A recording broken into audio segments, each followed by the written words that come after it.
El conocimiento del índice glucémico de los alimentos y el desarrollo de métodos que determinan con mayor exactitud la cantidad de carbohidratos disponibles ayuda a comprender su importancia e impacto en la dieta, sabiendo qué alimentos tienen un índice glucémico alto y cuáles uno bajo.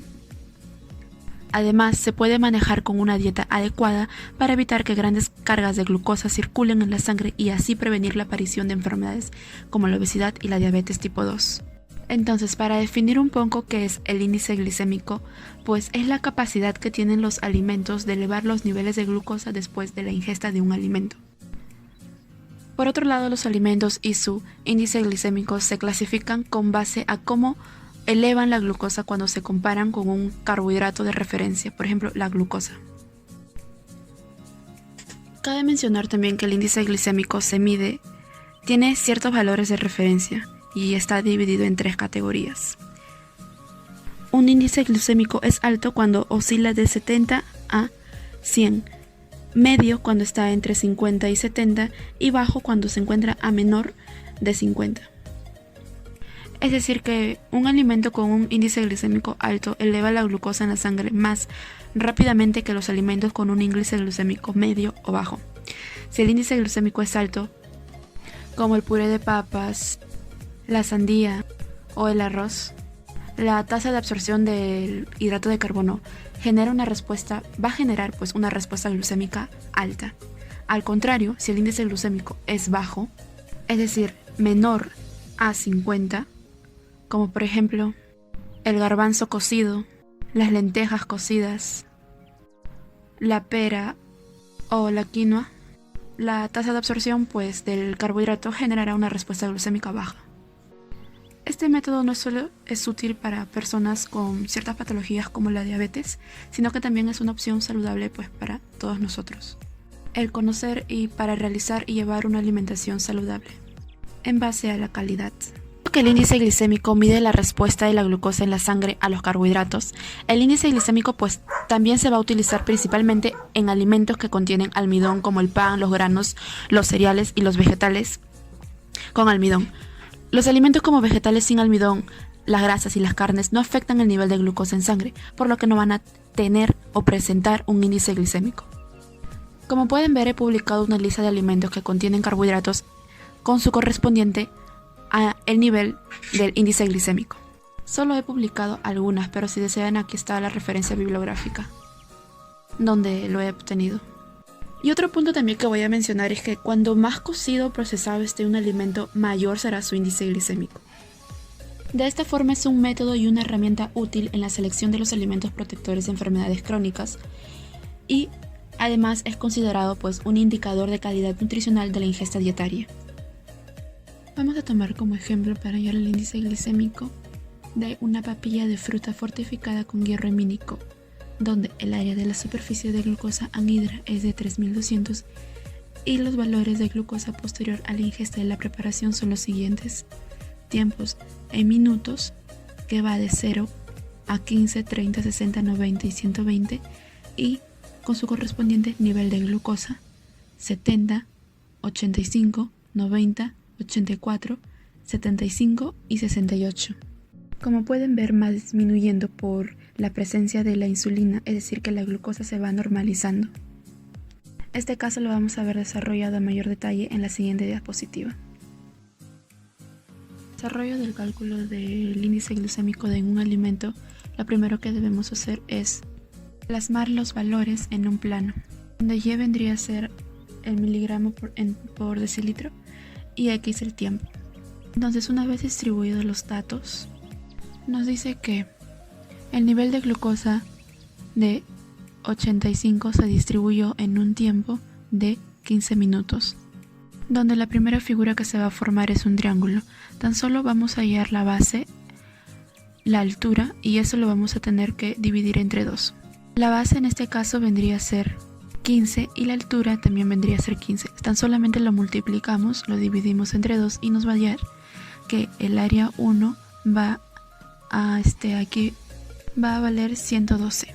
Por otro lado tenemos que el nivel de glucosa 90 se distribuye en un tiempo de 30 minutos, donde en el área 2 se va a formar un trapecio y se va a aplicar una fórmula que es la base mayor más la base menor por la altura dividido todo eso entre 2.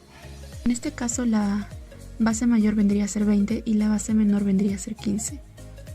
Por la altura, que el tiempo transcurrido es de 15, dividido entre 2 y nos daría 262. Acerca del valor obtenido de la base mayor del trapecio, es solamente una simple resta del nivel de glucosa 90 hasta el 70 y el 70. En el área 3 también viene a ser lo mismo. La base mayor viene a ser 20 más la base menor, que viene a ser 14, multiplicado por 30 y dividido entre 2. Eso nos da 510. Referente a la área 4, trazamos el nivel de glucosa, que es 75, hasta el tiempo transcurrido, que es 90 minutos. Y lo mismo, reemplazamos datos donde la base mayor va a ser 14 más la base menor, que es 5, multiplicado por 30 y dividido entre 2. Esto nos da 285 en el área 4. Y por último, en la área 5, donde aplicando tangentes nos da que 21.42 por 5 dividido entre 2 nos da 53.5. Entonces, una vez obtenido todas las áreas, aplicamos una fórmula para hallar el índice glucémico, que es igual a la sumatoria de todas las áreas obtenidas dividido sobre la área de superficie de glucosa. Esto quiere decir que vamos a tener que sumar todo lo resaltado de amarillo: 112 más 262 más 3, 510 más 285 más 53.5 dividido entre 3200. Este último dato es dado por el problema. Entonces nos sale que el índice glucémico de una papilla de fruta fortificada con hierro hemínico es de 0.38, es decir que el índice glucémico es bajo. La carga glucémica es una manera más exacta de valorar el impacto de comer carbohidratos. Nos da una idea más completa que el índice glucémico aislado, porque incluye la cantidad de carbohidratos contenida en una ración. En cambio, el valor del índice glucémico solo nos indica la rapidez con la que un determinado carbohidrato se transforma en azúcar. No nos dice qué cantidad de ese carbohidrato hay en una ración de una comida concreta, como lo hace la carga glucémica. Una manera eficaz para determinar la carga glucémica es multiplicar el índice glucémico por la cantidad de carbohidratos disponibles en el alimento, es decir, la ración por ración, entre dividirlo 100. Hay ciertos rangos a considerar. Los alimentos que tienen una carga glucémica baja están entre menor o igual a 10. Alimentos que tienen una carga glicémica media están entre 11 y 19. Y los que tienen una carga glicémica alta son alimentos mayor a 20. Es relevante e importante no solo conocer la cantidad de carbohidratos de un alimento, sino también saber el control de los niveles de glucosa por métodos e indicadores como lo son el índice glucémico y la carga glucémica. Este último importante porque, como verán en la imagen anterior acerca del plátano y el pan, a pesar de tener un índice glicémico elevado, la cantidad que se consume en una ración puede no tener tanto efecto sobre la glucemia. Herramientas útiles y necesarias en el tratamiento y el seguimiento de un paciente con diabetes con el fin de mejorar, por medio de los alimentos, su calidad de vida. En esta parte tenemos los datos de la paciente, donde tiene un estilo de vida ligeramente activa, no presenta antecedentes personales, como ciertas patologías mostradas. En la valoración antropométrica tenemos su peso actual, 45 kilos, su talla 1.55, la edad 20 años, un IMC de 18.7 y una circunferencia abdominal de 65 centímetros. Aplicando la fórmula del peso ideal, se obtuvo que su peso ideal es de 50 kilos y tiene un nivel de actividad física de 1.6. Por otro lado, su requerimiento energético es de 1845.4. Por medio de los requerimientos de carbohidratos se obtuvo que en carbohidratos complejos 240 gramos y a través de la fórmula de la ION se obtuvo 210 gramos. Carbohidratos simples 46 gramos y por medio de la fórmula ION 46 también. Carbohidratos totales por la FAO 286 gramos y por la ION 256 gramos. Fibra en la FAO mayor a 25 gramos al día y en la ION 38 gramos al día.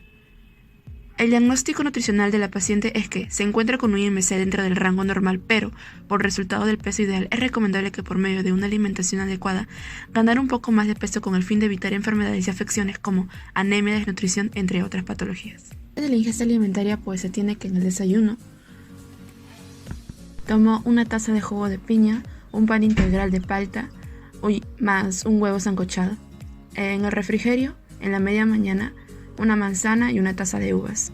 En el almuerzo, una presa de pollo más ensalada de verduras más media taza de arroz blanco con un vaso de maracuyá. Y en la cena, un tazón de frutas picadas más una cucharada de miel con un puñado de cereal integral, un vaso de agua fresca y un vaso de agua de yogur. El recordatorio de 24 horas es un método pues que consiste en recordar precisamente describiendo y cuantificando la ingesta de alimentos y bebidas consumidas durante el periodo de 24 horas, previas o durante el día anterior, desde el primer bocado de la mañana hasta los últimos alimentos o bebidas consumidas por la noche. Un método donde precisa el nombre de la preparación, los ingredientes, el código de alimento, sus medidas caseras y los gramos en crudo. En esta oportunidad vamos a hallar la carga glicémica, centrándonos en el desayuno. Glicémica de los alimentos. Se obtienen aplicando una sencilla fórmula que es el índice glucémico por los hidratos de carbono que contienen una porción de alimento dividido entre 100. De esta forma tenemos el pan integral, donde 100 gramos de pan nos da 55.5 de carbohidratos totales. Este número yo lo saqué de las tablas peruanas de composición de alimentos, pero por si algún motivo el nombre del alimento no tiene carbohidratos disponibles, podemos obtenerlo de los carbohidratos totales. Entonces aplicamos una sencilla operación donde 44 por 55.5 dividido entre 100 nos da 24.4 gramos de carbohidratos totales. El índice glucémico del pan integral es 65. Cada índice glucémico de estos alimentos yo lo obtuve de unas tablas. Entonces, la carga glucémica es igual al índice glucémico del pan integral, que viene a ser 65 por 24.4 dividido entre 100 y nos da 15.8. Esto quiere decir que la carga glucémica, teniendo en cuenta los valores, es una carga glucémica media. En la palta es la misma operación. 100 gramos de palta equivale a 5.6 carbohidratos disponibles, también obtenidos de la tabla de dosificación de alimentos. Y 100 gramos aún no sabemos cuánto vamos a obtener. Entonces aplicamos también una sencilla operación 5.6 por 100 gramos entre 100 y nos da 5.6 gramos de carbohidratos disponibles. El índice glucémico de la palta es 10. Solamente reemplazamos datos teniendo en cuenta la fórmula. 10 por 5.6 dividido entre 100 nos da 0.6. Esto quiere decir que la carga glucémica es baja. En la piña es 120 gramos en crudo, donde 100 gramos de piña es 8.4 de carbohidratos disponibles. Y nuestro gramo en crudo es 120 gramos. Entonces solamente operamos 8.4 por 120 dividido entre 100, nos da 10 gramos de carbohidratos disponibles. Y el índice glucémico de la piña es 66. Es decir, que esta fruta tiene un índice glucémico medio. Pero la ración a consumir nos da que tiene una baja carga glucémica de 6.6. Por último, las indicaciones y recomendaciones nutricionales. Se le recomienda a la paciente seguir una alimentación adecuada, saludable y balanceada que incluya todos los grupos de alimentos, con un aporte de carbohidratos adecuados tomando como referencia su requerimiento de carbohidratos obtenidos. Además, no dejando de lado frutas, verduras, alimentos ricos en fibra y hierro, entre otros. Todo esto con el fin de prevenir, dado por su IMC, a pesar de que esté dentro del rango normal, anemia, desnutrición, entre otras patologías. Y las recomendaciones a seguir pues es asegurar un consumo adecuado que abarca sus requerimientos de carbohidrato, incrementar el consumo de alimentos ricos en hierro, realizar actividad física y optar por el consumo de alimentos naturales y en menor consumo los procesados. Gracias.